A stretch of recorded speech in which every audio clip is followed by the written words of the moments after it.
This is very important question. What are the quorum modes? So, sorry. A quorum mode is configured with WFS Windows Server configuration cluster failover cluster configuration level that dedicates that the methodology is used to quorum voting. Okay, this is a voting method. The failover cluster manager u- utility will recommend a quorum mode based on the number of nodes in that clusters.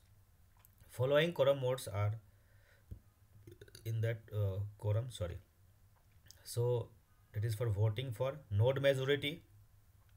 So node majority is more than one and a half of the voting node cluster must vote affirmatively for that cluster to be healthy.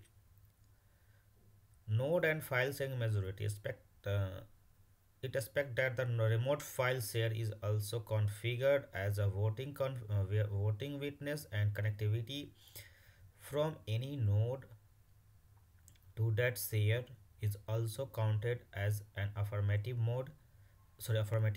More than one and a half of the possible vote must be affirmative for the cluster to be a healthy.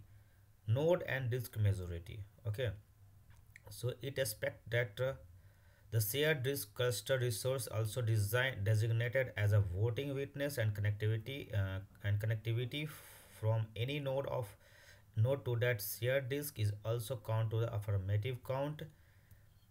More than one of half of the possible votes must be affirmative that cluster is to be healthy.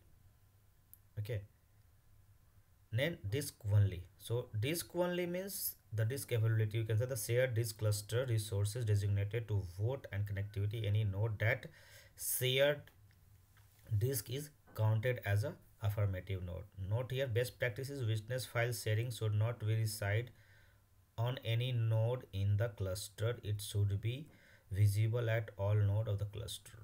Okay, so this is a shared drive. We need to share drive in a cluster in a network. We can say that the share file and all.